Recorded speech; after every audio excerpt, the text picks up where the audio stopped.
Eu chegar em casa, ligar a televisão. Então corre para casa, liga a televisão, abre a geladeira, come um sanduíche, desliga a televisão, muda de canal, vai deitar porque amanhã... E quando chega amanhã ele já tem um problema para depois de amanhã. É a ansiedade. A ansiedade está devorando a criatura humana. É o lado oposto da rotina. E essa ansiedade tem feito que o nosso contexto social seja de pessoas que nos atropelamos umas às outras, em uma terrível busca de coisa nenhuma. Sempre dizem no Nordeste que São Paulo, não a grande São Paulo, mas que São Paulo é uma cidade neurotizante. Desde que eu vim a primeira vez, amigos me dizem, mas São Paulo neurotiza qualquer um, mas São Paulo neurotiza qualquer um. Eu normalmente sou muito calmo e digo assim, vamos ver, quando estiver desequilibrando, a culpa já sei, foi de São Paulo. E certo dia eu andava numa das ruas do centro que desembocam ali da Praça da República, ia bem calmo, no estilo baiano, quando eu vi passar do outro lado um amigo que eu conheci anteriormente, e ele ia acelerado como paulistano. Ele ia acelerado, eu tive tanta alegria, porque as pessoas do norte, quando encontram outras pessoas, ficam alegres. As do sul, às vezes, ficam preocupadas porque o nortista vai dar trabalho. Então se arma logo e já se fecha. Eu, quando vi o amigo passar, gritei, olá, fulano! E atravessei a rua correndo. E ele disse, olá, Divaldo, tchau. Eu digo, meu Deus, eu mal cheguei, ele já está me despedindo. Mas como na Itália, tchau também são boas-vindas, eu insisti, mas que prazer. Ele disse, mas tudo bem, Divaldo, até logo. Eu digo, será que ele está de mal comigo? Porque as pessoas ficam de mal sem a gente saber. Deixa eu perguntar. Então eu inquiri, você está de mal comigo? Não, não, é que eu estou apressado. Isto aqui não é Salvador, não. Isto aqui é São Paulo. E saiu e eu fui atrás, porque eu não sabia se recuava ou não. Fiquei com vergonha. Digo, mas já que eu vim até aqui, agora eu aguento. Acelerei e ele me olhou assim com certa piedade, né? Eu caminhando devagar. E eu disse, vamos tomar um cafezinho. E ele parou e disse, o quê? Um cafezinho? Eu digo, ai meu Deus, dei algum fora. Eram 9 da manhã. Ele disse, Divaldo, eu não tenho tempo. Você pensa que eu sou desocupado? Eu era. Eu estava de férias. Eu digo, meu Deus, outra gafe. Eu digo, não, eu falei por falar, é que lá na Bahia é bom tom convidar alguém para um cafezinho. Ele disse, eu não tenho tempo, desculpe, foi andando. E eu fiquei pedindo a Deus qualquer motivo para fugir dali. O sinal fechou, ele parou, eu também parei. Aí ele me olhou e sentiu uma onda de compaixão. Disse, bom, vamos tomar um café. Entramos, ele me fez a caridade, e era eu que ia pagar. Mas entramos, tomamos um café e conversa vai, conversa vem. Depois de alguns instantes, ele disse, Divaldo, vamos almoçar? Eu disse, mas nem acabou o café, disse, mas já é meio-dia. E eu digo, meu Deus, como o relógio aqui é apressado, hein? Vamos, já que estamos aqui, pedimos um PF, um prato feito, e ali mesmo nós almoçamos. E a conversa vai, conversa vem, diz, Divaldo, vamos merendar? E eu disse, mas, ele disse, são 4h30. Eu disse, agora eu não posso. 4h30 da tarde, eu tenho que correr agora, era eu apressado, porque eu tenho uma conferência na Federação do Estado de São Paulo. Você me desculpe, mas eu destruí seu dia. Imagine que coisa cruel, eu não tive a intenção, é a conversa, sabe como é que é? Ele pôs a mão no meu ombro e disse assim, adorei. Porque você sabe, Divaldo, eu ando numa muito ruim. Foi ótimo conversarmos, descarregar um pouco emoções. Eu disse, mas eu lhe roubei o tempo, você estava trabalhando. Ele disse, não estava. Eu estou de férias, mas eu sou um neurótico tal que eu coloco a pasta embaixo do braço, corro para lá, corro para cá, porque a mulher diz, vai para a rua, porque o homem dentro de casa só dá trabalho. E eu disse, você então estava indo à busca de coisa nenhuma. Ele disse, pois é, e agora o que é que nós vamos fazer? Eu disse, você, eu não sei, agora eu vou à federação. Ele disse, rapaz, tem mais de 5 anos que eu não vou lá. E eu que era até espírita. Eu disse, quem já foi não deixa. Pode abandonar a casa, mas a semente está lá dentro. Aproveite hoje, vá à palestra, eu vou ter uma palestra na federação, que horas? Eu digo 8 horas, mas cheguei um pouquinho antes, para sentar-se bem e eu poder lhe ver. Ele disse, já vou direto. Vou telefonar para a patroa, que eu acho horrível chamar a esposa de patroa, mas vou telefonar para a patroa e nós nos encontramos lá. Quando eu cheguei, que me levantei, ele apontou o dedo, estava sentado pelo banco. Quando terminou, disse, Divaldo, eu agradeço a Deus aquele cafezinho. E eu disse, eu também, pelo menos. Nós tivemos a oportunidade de descarregar. São as pessoas que estão indo na direção de coisa nenhuma. Quantos de nós vivemos assim? Nesta busca de coisa nenhuma. Através da celeridade para ganhar coisas e não ter paz. Então isso nos leva aos paroxismos do medo. Vivendo numa sociedade que tem medo. Somos pessoas que temos medo de nos enfrentarmos. Não temos a coragem de fazer uma autoanálise. Um admirável psicólogo irlandês, Kelsey Jr., escreveu com muita propriedade: você tem um grande amigo. Você tem um amigo extraordinário, que é a pessoa que lhe cicia palavras de ternura, que o admoesta, que o conduz pelo caminho da segurança.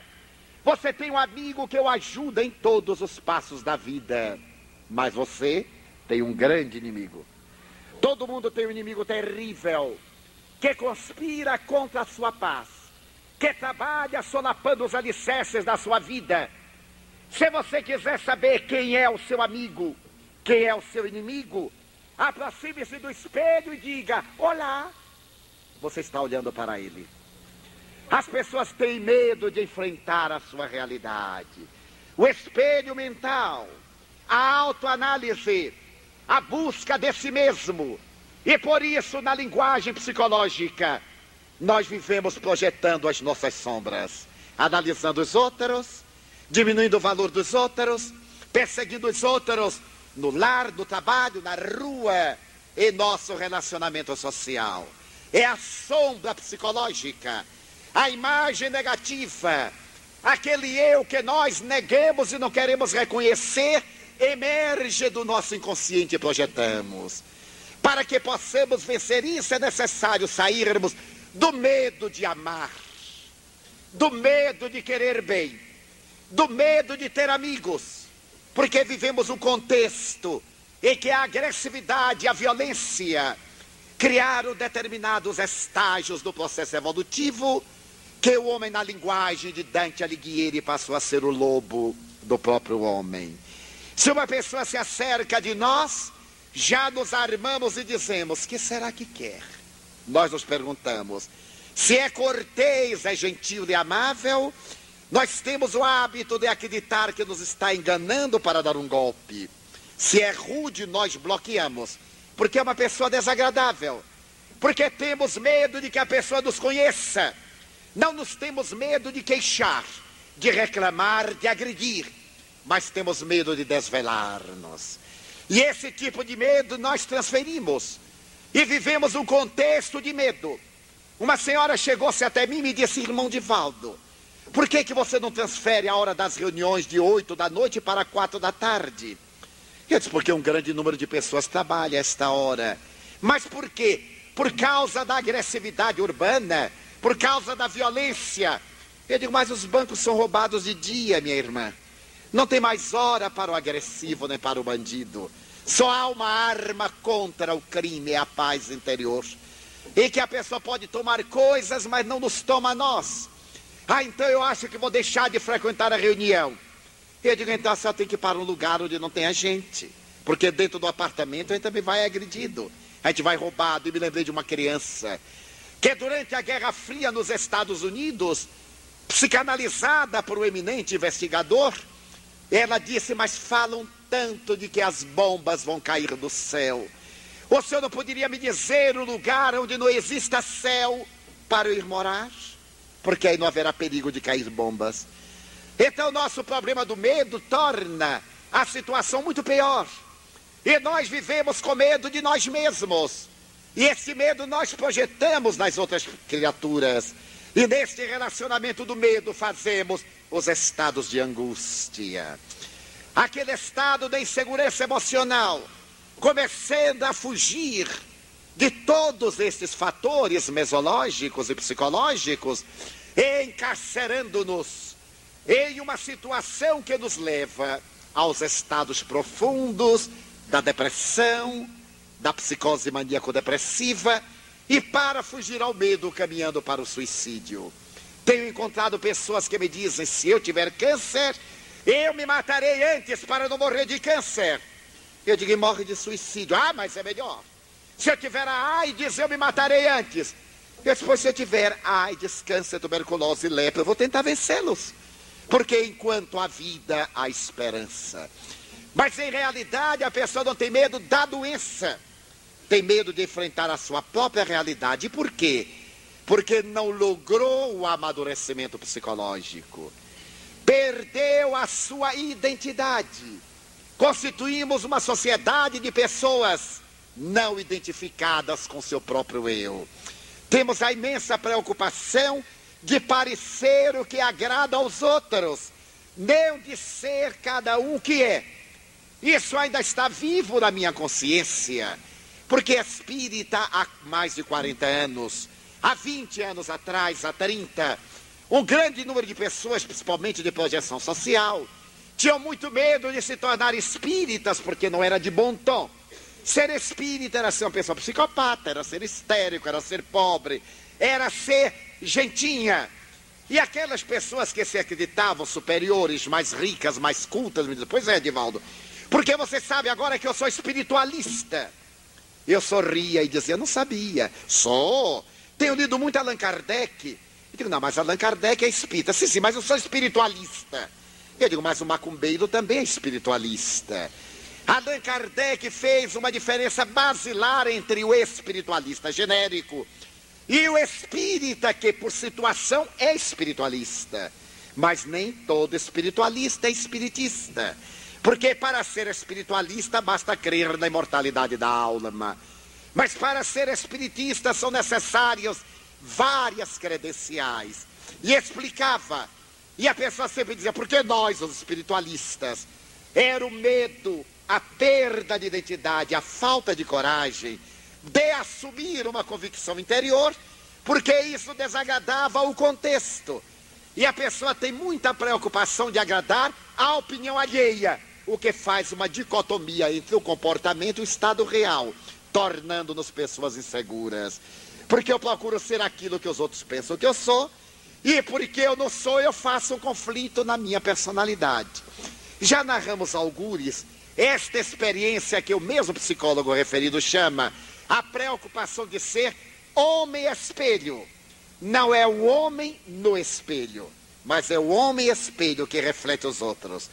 Há muitos anos, quando eu fui a Nova York a primeira vez, em 1969, casualmente, eu me dei conta de que estava em Nova York, tendo saído de uma cidade modesta, à época, no estado da Bahia, Feira de Santana. De repente eu me vi em Nova York, e eu havia recebido a cultura enlatada dos filmes americanos. Então era uma cultura muito americanizada, as músicas eram americanizadas, enfim, era aquela ideia de que nos Estados Unidos todo mundo era branco, todo mundo era louro, todo mundo tinha os olhos azuis, ou todo mundo era preto, ou todo mundo era isso, era aquilo, aqueles biótipos padronizados. Quando eu me vi em Nova York, eu disse, meu Deus, eu estou em Nova York. Até chorei, não sei se foi de alegria, de emoção ou de susto, mas eu chorei, porque Nova York possuía a praça mais iluminada do mundo, Times Square. Eu lia sempre que Times Square era a praça mais bela, mais iluminada do mundo, no coração da Broadway. Então eu larguei a mala e disse, meu Deus, eu vou ver Times Square. E eu não podia imaginar que aquele matuto de Feira de Santana pudesse caminhar por Times Square. Comprei o mapa da cidade, perguntei ao atendente no hotel onde eu estava, localizei-me, corri a Times Square, a pé naturalmente, porque eu não podia pegar um táxi. Cheguei lá. E quando eu cheguei, caía tarde, as lâmpadas acenderam, eu parei, me encostei a um poste por garantia e fiquei deslumbrado, boca aberta. Os anúncios luminosos, aquela maravilha. E eu só fazia dizer, meu Deus, eu estou em Times Square. Mas depois que passou pelo deslumbramento, eu me dei conta que a praça não era assim também tão grande. Afinal, em Feira de Santana até que tinha uma praça maior. Porque brasileiro tem tudo melhor do mundo e eu não ia ficar por baixo. Eu digo até que Times Square é uma pracinha. Porque eu podia marcar Times Square com um olhar. Eu digo, tem mais lâmpadas. Lâmpadas tem, mas... Daí a pouco eu já achei que tinha umas lâmpadazinhas apagadas. Se fossem feira, não ficavam apagadas. E daí a pouco o Times Square era um lixo. Os depósitos de lixo, aquela coisa, mas já eram 11 da noite. E começava o momento ativo dos cabarés, dos teatros, as taxi girls, os rapazes. E eu me dei conta que todo mundo usava um tipo de indumentária que eu tive dificuldade de distinguir. As moças em trajes de teatro, trajes sumários. Era novembro, já fazia um pouco de frio no outono. Elas usavam uma indumentária longa, que terminava a rodada quase ao chão. E passava, eu achava bonita, as moças elegantes, esguias e correndo. E os rapazes também. E eu digo, que graça, aqui a gente tem dificuldade de saber quem é quem. Porque a roupa era mais ou menos a mesma, até que eu notei que a dos rapazes era um pouco diferente da roupa das moças. Eles não estavam de saia, estavam de calças. Eram calças longas, que mais tarde seriam chamadas boca de sino. Aquelas que mediam 4 palmos de boca. E aqui no Brasil foi chamado pata de elefante, boca de sino, etc. Eu olhei e disse, meu Deus, eu nunca usarei uma calça desta. Absolutamente, que loucura. Isso é coisa para americano. E achei que a calça tinha uma outra utilidade. Além de compor, varria a rua, porque era muito pano. Olhei aquilo, fiquei, digo, nunca mais. Bem, realizei a tarefa que eu tinha em Nova York. Proferi umas conferências, retornei. Isso foi em 69. Em 1975 eu estava em São Paulo. Ia proferir uma conferência na Federação Espírita do Estado de São Paulo. Dei-me conta que o meu guarda-roupa não era velho, estava só ultrapassado. E estando em São Paulo, eu digo, eu vou dar uma melhorada. Eu irei à Rua Direita e irei comprar um traje de acordo com as possibilidades. Me programei, me ajeitei, orei e fui à Rua Direita. Chegando à Rua Direita, eu entrei numa loja. E eu tenho a impressão que o vendedor, quando me olhou, percebeu logo que era um matuto. Porque ele olhou e fez assim, pois não. Eu digo, eu sei que vou comprar o que ele quer, não o que eu quero. Porque era daqueles vendedores melosos, que sabem envolver a gente. Eu quis sair, mas fiquei com vergonha. Ele disse, pois não, cavalheiro, faz favor de entrar. E eu aí entrei. O que deseja? Eu já reduzi a roupa apenas a uma calça. Não, eu gostaria de uma calça. Tenho a calça para o senhor. Acabamos de receber hoje. Eu digo, meu Deus. E aí ele foi buscar a calça. Colocou sobre o balcão. Quando ele passou a mão, eu senti até arrepio. Porque ele passou a mão e disse, veja que calça. E eu fui olhando. E quando chegou na parte final, mais de 2 palmos. Eu disse, não, meu filho, não. Não é exatamente isso. Olha, eu sou um homem de mais de 40 anos à época. Então isso não fica bem para mim. Eu quero um tipo clássico. Não me diga que o senhor é do interior e que é atrasado. Eu digo, bom, quer dizer, não sabe? É baiano, não é? Eu disse, sou. Como é que você descobriu? Ele disse, não se preocupe não, eu também sou. Mas eu estou em São Paulo há 30 anos, o senhor sabe, começou a me falar com sotaque paulista. Eu disse, muito bem, mas essa calça não fica bem em mim. Não, senhor. O senhor vai levar, nem que eu lhe dê de graça. O senhor vai levar. Porque com este corpo de toureiro que o senhor tem, eu aí já aprendi a respiração para dar a impressão que era um toureiro. Vai experimentar, o senhor não tem obrigação de comprar. Vai experimentar, não, vá. Quando eu olhei, eu já estava vestido com a tal da calça. Aí eu fiquei assim com vergonha, eu olhei e digo, meu Deus, saio ou não saio? Ele aí abriu a cortina e disse, vê, está uma luva. Eu olhei. Ele disse, agora ande. Eu digo, não, não, imagina eu andar, ele me olhando. Não, não, ele disse, ande, faz favor. E eu digo, meu filho, ande. Eu aí andei, fui até lá, segurei aquela meia saia, horrível. Por fim, quando eu voltei, ele me perguntou, então? Eu disse, enrole. Porque eu não tinha coragem de dizer não. Eu digo, se eu disser não, ele me dá uma surra. Aí comprei a tal da calça, entrei em outra loja e comprei a que eu queria. Levei para o hotel. Chegou a hora de vestir-me. Vesti a clássica, vesti a outra e ficou aquele jogo. E eu digo, meu Deus, será ir à Federação Espírita do Estado de São Paulo com este negócio? Olha, eu vou ver o que é que me acontece. Era inverno, o povo não prestava muita atenção, todo mundo com frio. Eu fui. Entrei assim discretamente, me escondi atrás da mesa. Havia uma tribuna, eu falei, me esqueci da roupa. Quando terminei, veio uma amiga minha e disse, Divaldo, que conferência. Não me diga. Adorei. Foi a sua melhor conferência de toda a sua vida, ainda mais com a calça que você estava.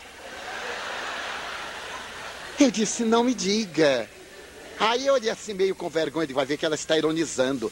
Ela disse, olha, é a última moda em São Paulo. Não diga. Olha o presidente, era um senhor de uns 75. Eu dei uma olhada, olha o sino que ele carregava. E então eu olhei o médium principal também. O secretário-geral também. Olhei o povo, aí eu botei a perna para todo mundo ver. Eu estava com a calça. E dei-me conta que se eu fosse normal, clássico, iam me apedrejar. Porque eu era a única pessoa que estava fora do espelho. Então naquele dia eu também era homem espelho. Sabe o que eu fiz? No dia seguinte eu voltei à rua direita. Quando eu entrei o rapaz disse, é a outra calça, não é? Eu disse, é. E aí tive que comprar. Nós temos tanto a preocupação da imagem, agradar o outro, agradar as pessoas, mesmo a nosso desagrado. E isso é um dos fatores predisponentes às neuroses, aos estados patológicos do comportamento emocional. Mas isto faz parte do nosso contexto, porque vivemos uma hora de futilidade, apagamos os nossos conflitos ou escamoteamos, graças a estas futilidades, sem a coragem de pararmos para uma autoanálise, uma análise de profundidade. E aqueles que vivemos na rotina, ou que somos a classe B, a sempre esmagada que está no meio, olhamos as pessoas que fazem as grandes viagens e dizemos, eu também vou viajar. O medo nos faz recear às vezes uma grande excursão. E entremos no que se chama um pacote de viagem, porque nós perdemos tanto a identidade, a personalidade, que a nossa vida é programada por técnicos que sabem o que é que nós queremos, que sabem o de que nós precisamos. E para nós não sermos autênticos, fingimos que é isso que eles querem mesmo. Então o que se dá? Fazemos um tour. Conheça 30 países em 28 dias. E então entramos no tour, viajamos à Europa para a grande viagem, como uma amiga definiu. A primeira semana é notável. A segunda semana a gente já começa com cansaço. Porque deita uma, levanta 5 para arrumar mala, fechar mala, correr para o hotel, tomar banho e brigar com as pessoas. Entrar nos ônibus e começamos a correr os países. Terceira semana ninguém aguenta mais porque já não atende mais nada. Está cochilando no ônibus, está cochilando em casa, está cochilando no baile, está cochilando no jantar. Mas a hora notável é quando volta para casa. E chega da cama e diz assim, aí, hein? Você é que é boa. Porque o melhor hotel do mundo é impessoal. Entrou, fechou a porta do quarto, tudo é igual. É impessoal, é massacrante. E ainda mais para quem viaja sozinho, em grupo. Não pode haver nada pior do que grupo. E grupo de turista que faz compras. Todas as quinquilharias que vai encontrando, vai comprando, traz, joga no armário e tranca a chave para não olhar mais nunca. Porque compra por comprar, mas não sabe para que comprou.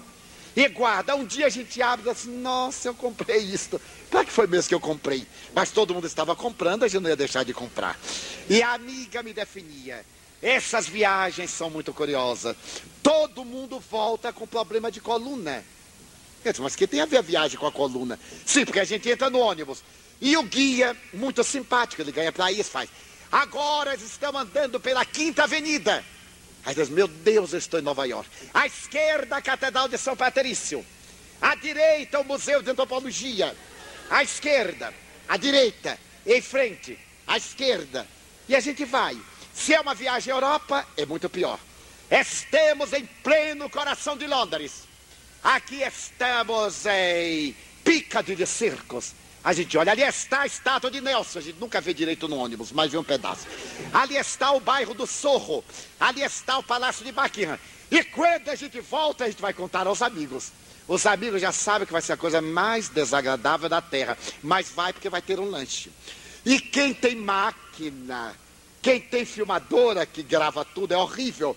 Agora a vantagem é que no escuro a gente cochila, enquanto a pessoa está passando a sua viagem à Europa, que não interessa a ninguém, mas a gente tem que mostrar aos outros.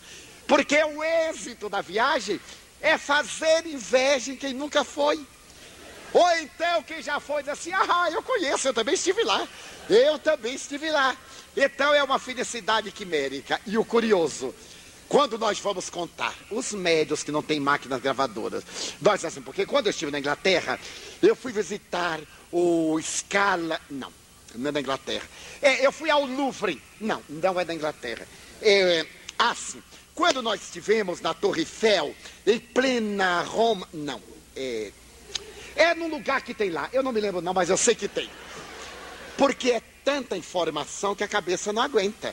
A gente pega as primeiras, depois não tem mais a capacidade de assimilar. Mas porque está na moda. Então o amigo me dizia, você quer viajar bem? Entre primeiro no tour, para você ver o que é que deve visitar depois sozinho. No dia seguinte você pega o que gostou e vai e visita. Porque o guia lhe leva aos lugares mais interessantes, porém não aos mais agradáveis. Você vê naquela corrida, ele com a bengalinha mostrando a bandeira, todo mundo comigo, e lá vai o rebanho. Os mais velhos, as senhoras mais gordas, toda riada nos bancos. Nunca veio nada, coitado. Agora no dia seguinte a gente vai, aí sim. Aí vale a pena. Senta, olha, comenta, conversa. Mas é a nossa preocupação de fugir da rotina para poder nos encontrar. Tudo isso é muito saudável. Mas a missão do homem na terra, a sua missão inteligente é maior. É aventurar-se nos ideais do espírito imortal. É adquirir as resistências para vencer o mal que ainda existe dentro dele e superar as suas limitações. Foi o grande apelo de Jesus. Ele não mandou que aborrecêssemos o mundo, mas que superássemos o mundo. Superar não é desprezar, é usar até não ter mais necessidade. Superar é viver até ultrapassar a barreira da necessidade. Eis que eu vos mando como ovelhas mansas ao meio de lobos rapazes. Não ter medo. E a doutrina espírita é a melhor terapia preventiva ao medo. Por quê? Porque é uma doutrina fatalista. Só nos acontece aquilo de que temos necessidade para evoluir. O mal pior é o que está dentro de nós. O mal dos outros não nos faz mal. Só há um mal que nos faz mal, é o nosso mal íntimo. O Espiritismo nos dá uma meta de eternidade. O Espírito é o ser. O corpo é uma indumentária de que ele se utiliza para a sua viagem de experiência evolutiva. A maneira de evitar o medo é saber que não devemos negligenciar a saúde, o relacionamento, nem as leis, porque incidimos no crime da negligência. Se eu me posto diante de um sinal luminoso aberto no sentido contrário, eu serei atropelado. Não é uma fatalidade, é um desrespeito ao código de ética estabelecido na lei. O Espiritismo nos ensina que diante das circunstâncias graves, a atitude é um estado de paz. Enfrentar para arrostar as consequências.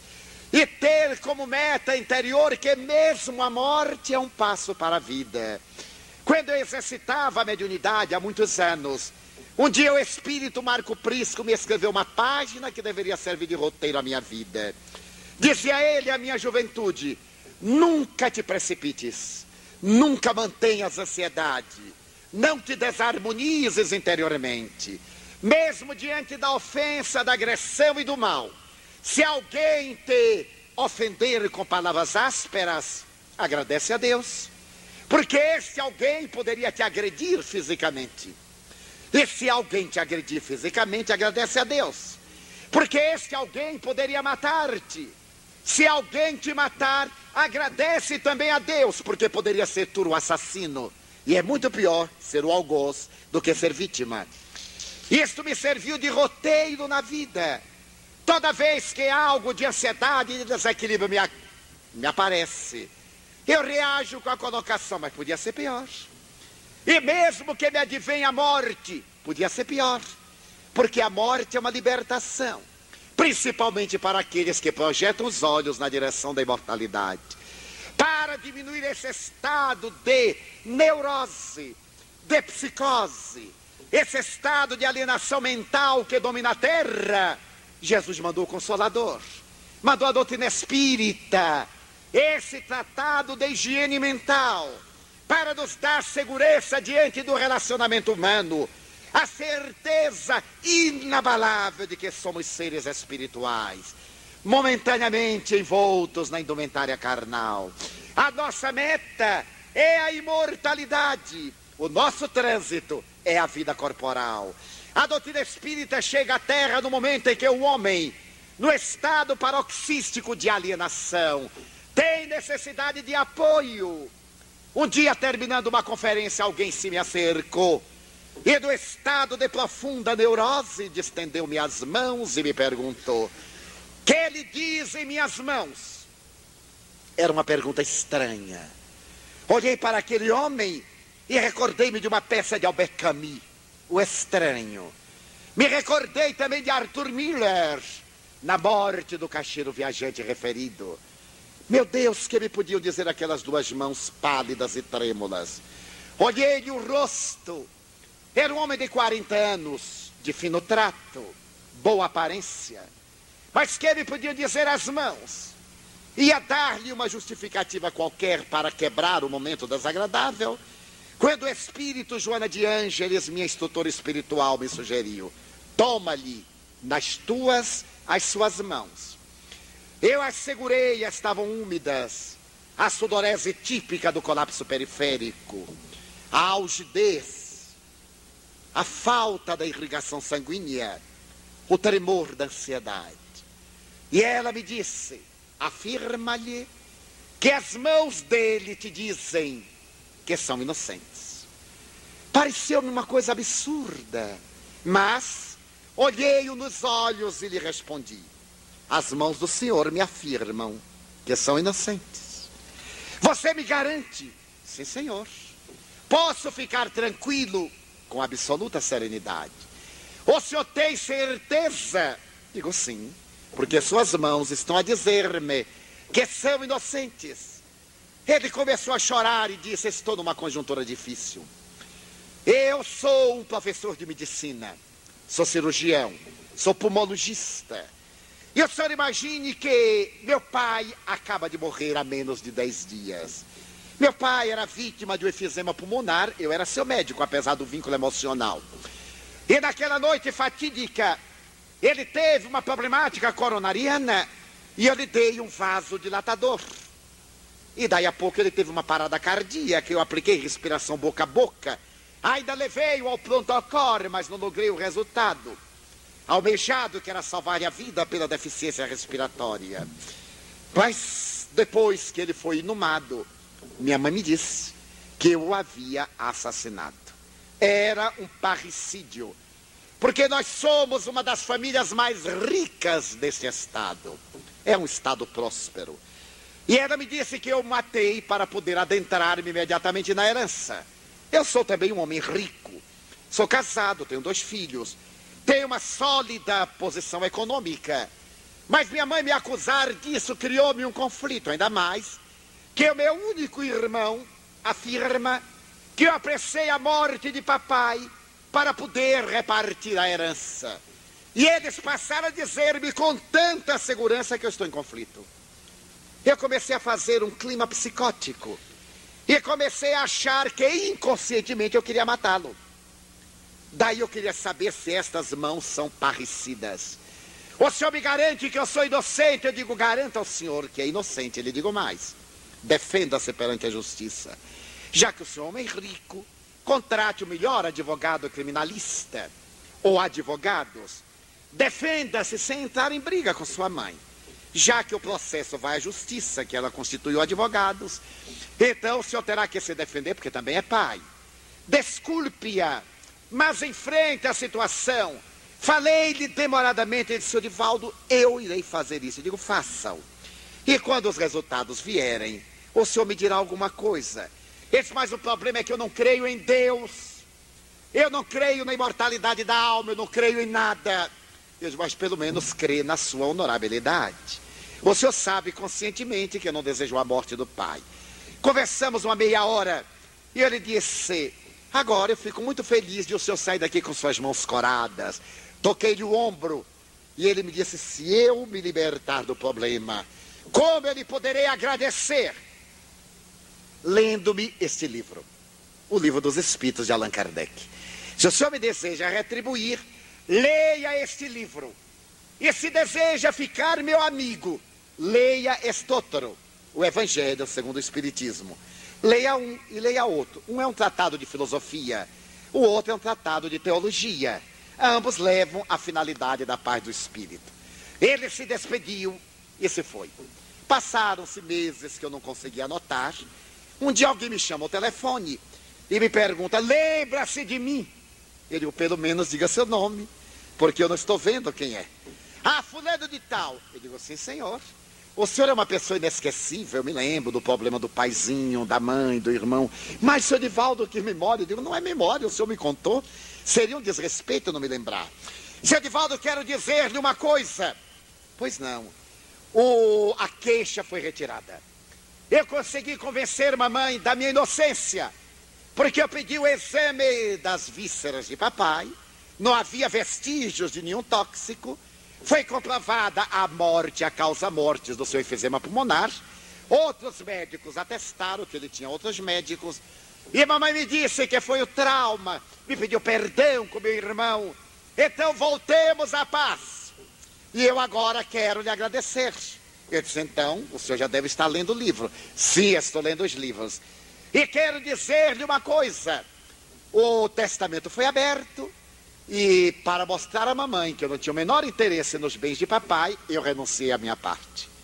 Para que ela pudesse ficar com meu irmão. Eu sou jovem, sou homem rico, mas agora eu estou numa conjuntura difícil.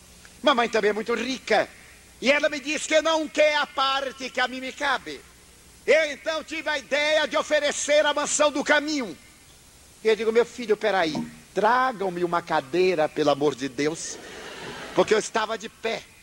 Eu tenho que raciocinar, eu raciocino melhor sentado. Sentei-me, eu quero dar a mansão do caminho. Eu digo, mas não pode, porque aí o senhor estará me pagando a consulta. E eu não posso aceitar. Mas eu quero ajudar as crianças. Eu digo, na sua cidade tem também crianças abandonadas. O senhor pega esse patrimônio em homenagem ao seu pai, crie uma fundação, invista em vidas, porque não é importante que ajude as crianças da mansão do caminho, ou de fulano, que nós nos ajudemos através do bem que possamos fazer onde estivermos, porque o amor de Deus é universal, não tem limite. Esse mais senhor Divaldo, eu digo, mas é isso que o Evangelho deve estar lhe ensinando. Agora eu gostaria de saber por que o senhor tomou essas atitudes. Sabe por quê? Porque agora também eu sou espírita. Encontrei a razão da minha vida. Encontrei metas. E gostaria que o senhor participasse da minha alegria. Está bem? Estava muito bem. Porque esta é a finalidade principal da doutrina espírita. Abrir estradas. Romper barreiras. Eu me recordo que na noite em que Gorbachev mandou arrebentar o muro de Berlim, e eu tive a ocasião de, atendendo a um amigo, me chamou depressa para ver as máquinas arrebentando 140 quilômetros de muros preparados para 100 anos de divisionismo. As lágrimas me vieram aos olhos. Eu digo, eu não posso acreditar. Que felicidade viver nesta era em que os homens amargurados arrebentam os muros que nos separam. Já é um preâmbulo para o dia em que temos coragem de arrebentar as muralhas que nos separam. As muralhas emocionais dentro de casa, que separam filhos de pais, cônjuges, amigos.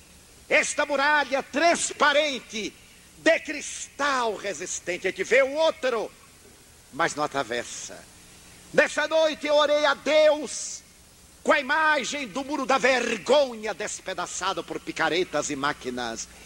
E pedi a Ele que nos ajudasse a derrubar os muros que nos distanciam dos outros. Fisicamente tão próximos, emocionalmente tão longe. Que nos tornasse homens pontes. Pessoas que facilitem e que quebrássemos este blocar do popular brasileiro tão cínico.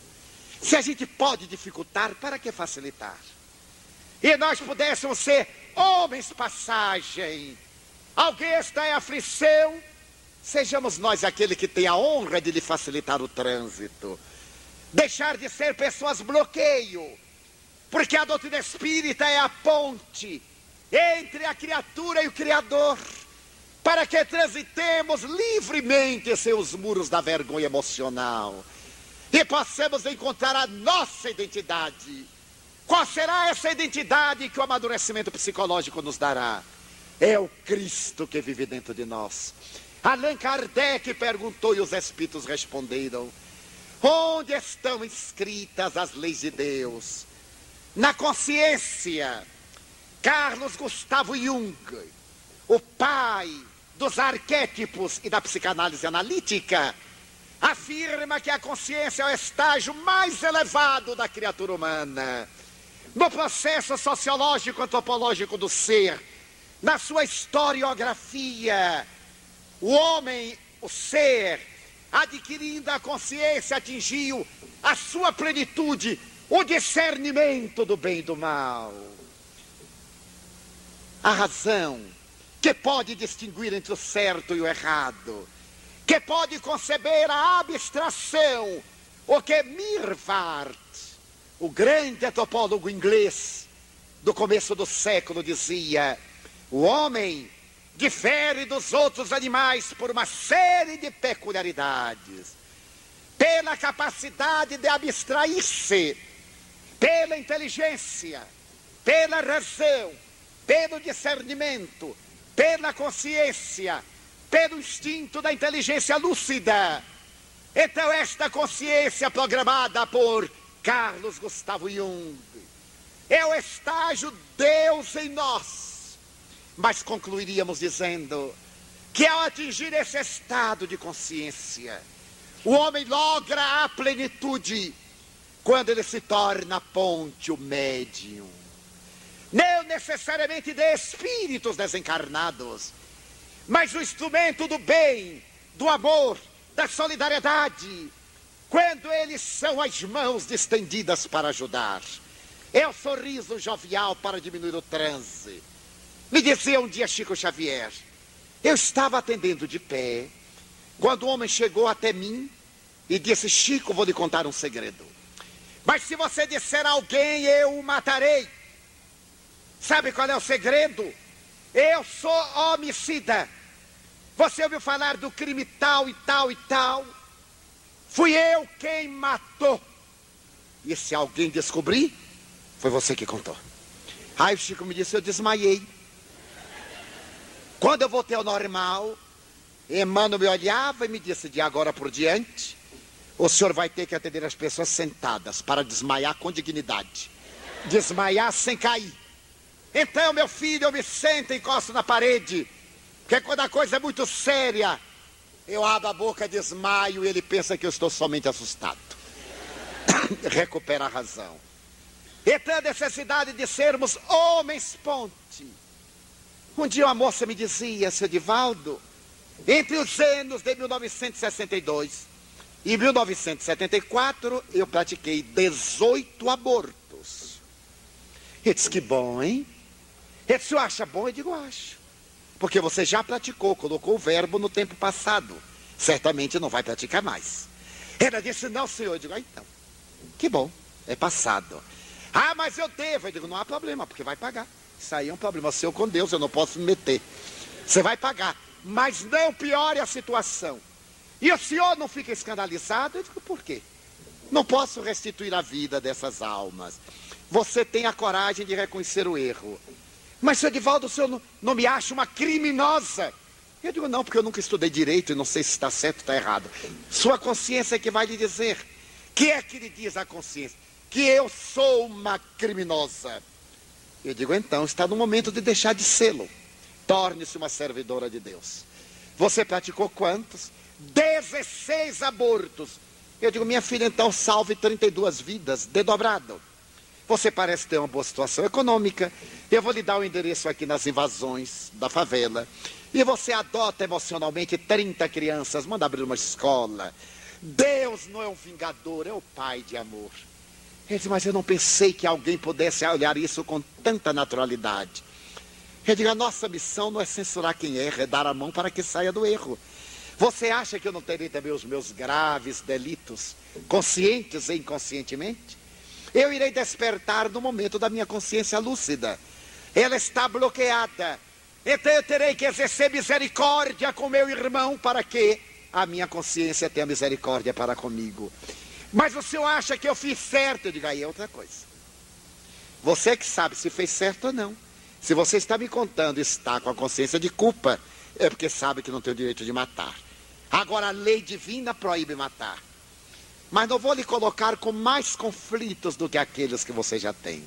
Sorrimos. Ela ergueu uma escola. Está dando já mais de 15 anos da sua vida a ser uma pessoa ponte de esperança. Eis porque nesta hora grave do contexto histórico da humanidade, o Espiritismo nos acena com a oportunidade de metas imediatas, de destes dias esfogueados pararmos para meditar, pararmos para nos perguntarmos, quem sou eu? A minha identidade é divina, é Deus em mim, como afirmava muito bem Blaise Pascal. Deus está emboscado dentro do coração. O que é que eu tenho feito de Deus? Eu tenho deixado Ele expandir-se pelas minhas mãos, pela minha voz, pela minha emoção, pelo meu ser, ou tenho castrado para deixar que o meu ego me controle e me torne feliz? Foi pensando nesta proposta, neste sábado de carnaval, que me atrevi a colocar-me diante dos senhores, para na alucinação de Momo, fazermos uma análise dos nossos deveres perante nós mesmos e encetarmos uma jornada de alegria, mas de alegria sem a estupefação, de alegria sem o tóxico, de alegria sem o anestésico, de alegria sem a promiscuidade, de alegria que é o encontro consigo mesmo, libertando-se da grilheta do medo, das algemas da rotina, do torpor e desespero da ansiedade, e nos encontrarmos perante Deus, para nos encontrarmos realmente plenos no lar, na família, no grupo social, na comunidade, e podermos programar o nosso futuro de espírito imortal que somos todos nós. É verdade que lá fora a alucinação campeia, mas nossos irmãos estão apenas ansiosos. É verdade que lá fora o crime assalta, estupra, rouba vidas físicas. Nossos irmãos estão enlouquecidos. Se colocarmos um pouco de paz, se acreditarmos na paz universal e vivermos em paz, lentamente mudaremos a estrutura da sociedade. E os nossos ideais de soberania do amor tomarão conta da terra. Arrebentaremos a cortina de cristal que nos separa. Seremos homens ponte. Já não seremos homens vazios de ideal. Teremos a coragem desta aventura kierkegaardiana, a aventura do bem. Fazer uma coisa especial, como dizia Buda. Faça algo de bom que ninguém tem coragem de fazer. Tenha coragem de quebrar e fazer algo que os outros não fazem. Era dia de sol em Assis. A estrada iluminada entre Assis e Santa Maria Maior. E o irmão Sol caminhava sob o sol. Ele deveria ir à Porciúncula, quando de repente ele ouviu o sino que badalava, uma matraca que emitia o seu som surdo, e ele se deteve na estrada ensolarada. Era o sinal de morféa, a dermatose degenerativa que apavorou a humanidade por milênios. A lembrança da lepra fez que o irmão Francisco tremesse e temesse de pavor. Veio-lhe o instinto de fugir, correr, Mas ele se lembrou de Jesus. E a melodia triste musical se aproximou dele. E o homem de rosto coberto com manto negro se deteve para uma melodia triste da madeira e do metal. E estendendo a mão aberta em carne viva, lhe disse numa voz rouquenha: irmão Francisco, dá-me uma esmola.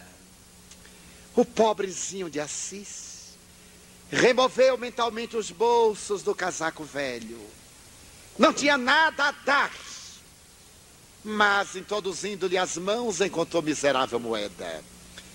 Um hino de alegria enfloresceu seus lábios. Retirou a moeda e colocou junto à chaga e saiu cantando de alegria: Benedicto tu fratelli foco. Era a sua benção ao fogo do dia, quando sentiu que algo estava errado. Algo fê-lo volver-se para trás, e lá na estrada o mendigo continuava de mão estendida. Ele não havia dado tudo. Ele movimentou as suas vestes, não tinha mais o que dar. Ele deu tudo quanto tinha. Mas porque o miserável estivesse de mão estendida, Francisco teve um gesto especial. Correu, ergueu o manto do leproso, abraçou, beijou na boca e o chamou suavemente: meu irmão. Então algo aconteceu. Uma voz dúctil e canora lhe disse baixinho: obrigado, Francisco. Sou eu. Era Jesus. A linda lenda narrada por Eros dá-nos ideia do gesto que ninguém tem coragem. É necessário ser este homem, esta mulher, a criatura que faz o que é inabitual. Ter a coragem de ser maior do que a sua pequenez, para poder dizer: meu Deus, eu gostaria de ser uma via láctea de estrelas, para que as noites da terra fossem mais belas.